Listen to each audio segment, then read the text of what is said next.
Hi hello నమస్తే మిత్రులారా, అందరికీ నమస్కారం. అందరూ బాగున్నారు. ఇప్పుడే ప్రెస్ మీట్ చూశాను. మాజీ ముఖ్యమంత్రి గారు జగన్ గారిది. ఏమయ్యా జగను, నువ్వు ముఖ్యమంత్రిగా ఉన్నప్పుడు నువ్వు అని ఎందుకు సంబోధిస్తున్నానంటే నీ ప్రెస్ మీట్ చూస్తే మాకు కూడా బీపీలు రాస్తున్నాయి. కాబట్టే నువ్వు అని సంబోధిస్తున్నా. నువ్వు అని సంబోధించడంలో నువ్వు పెద్ద ఇదేం కాదు. నువ్వు మనిషే. రాజ్యాంగంలో నువ్వు ఎవరినైతే నువ్వు ఇప్పుడున్న ముఖ్యమంత్రిని మీ వాళ్ళు మాట్లాడుతున్న విధానము ఇదంతా చూస్తుంటే మాకు కూడా బీపీ లేస్తుంది. నేను సాధారణమైన వ్యక్తిని కాబట్టి నాకే బీపీ లేస్తుంది.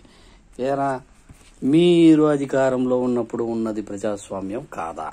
ఇప్పుడు ప్రతిపక్షంలోకి వెళ్ళినాక, అంటే ప్రతిపక్ష హోదా కూడా నీకు లేదులే, నీకు వచ్చింది 11 కదా. ఇప్పుడు నీకు ప్రజాస్వామ్యం గుర్తుకొస్తుంది, వాళ్ళు పెట్టే కేసులు గుర్తుకొస్తున్నాయి నీకు. ఇంతకు ముందు నువ్వు చేసిందంతా న్యాయమా? కనీసం మీ బాబాయిని చంపినోని పట్టుకొని లోపల సిగ్గు, మానం, లజ్జ ఏమన్నా ఉంటే నీలాంటి దరిద్రుడు, నీలాంటి వెధవ సన్నాసులంతా పోయి ప్రజాస్వామ్యం పేరు మాట్లాడితే ఏమన్నా అర్థముందా జగను? బుద్ధి జ్ఞానం నీకు లేదు. నువ్వు ఈ రోజు ఒక అబద్ధం చెప్తావు, రేపు ఒక అబద్ధం చెప్తావు. నీకు మళ్ళీ నీకు బాకాలు ఊదే ఆ యదవులు సన్నాసులు వాళ్ళ ఒక్కడికి కూడా అసలు నాలెడ్జ్ ఉండదు. ఒక్కడికి కూడా వాడి నోటికి ఏదొస్తే అది మాట్లాడతాడు, అదే నిజం అనుకుంటాడు, అదే సత్యం అనుకుంటాడు. ఏమిరా మీ బతుకు? చెయ్యి. మీరంతా భ్రష్టు పట్టించి ఈ దేశాన్ని, ఈ రాష్ట్రాన్ని ఏం చేయాలనుకుంటారు? నీ మాదిరిగా ప్రతి రాష్ట్రానికి ఒక ప్రతిపక్ష నాయకుడు లేదంటే ఒక ముఖ్యమంత్రి అయితే ఈ దేశ పరిస్థితి ఎలా ఉంటుందో చెప్తున్నా? రక్తం ఏరులైపోతుంది. దరిద్రం ఉండకూడదు. మార్చుకో బుద్ధిని, నీ బుద్ధి మార్చుకో దరిద్రుడా. ప్రజాస్వామ్యంలో ప్రజల గురించి ఏ రోజైనా ప్రజలు మంచి కారేసి తొక్కిచ్చేస్తారా మనుషుల్ని? బుద్ధి ఉండాలి కదా. కారులో తొక్కిచ్చేస్తే మా కార్యకర్త చచ్చిపోయింది ఇంకోటి ప్రెస్ మీట్ పెడతాడు. యాదవమ్మన మీ కారు కింద, నువ్వు పోతున్న కారు కింద మీ సైకోలంతా ఎట్లుంటారో అర్థం చేసుకో. అంత దరిద్రపు మానవుని రూపంలో ఉన్నటువంటి రాక్షసునికి సంబంధించిన వేదవులు మీరు.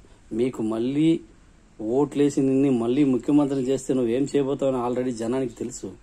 కాబట్టి ఆ తప్పు మళ్ళీ చేయరని నిజంగా నేను అనుకుంటున్నా. జనం మళ్ళీ నిన్ను ఎమ్మెల్యేగా గెలిపిస్తారనేది కూడా క్వశ్చన్ మార్కే.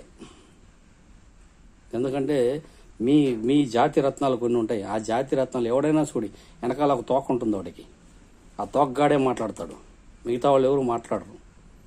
అది వాడు వెంకటరెడ్డి ఉన్నాడు, వాడు వెధవ సన్నాసి. వాడు టీవీలో డిబేట్లో మాట్లాడినప్పుడు ఏం మాట్లాడతాడు రా వాడు? సన్నాసి వెధవ. కొంచెం కూడా నాలెడ్జ్ లేకుండా ఏదంటే అది వాడికి ఏమి పడితే అది మాట్లాడతారు. వెధవ సన్నాసులారా, మీరంతా ఈ ప్రజాస్వామ్యాన్ని ఏం చేయబోతారో ఏమో. మీకు అసలు ఏం చేయబోతున్నారో, మీరు ఏం చేస్తారో తెలియదు.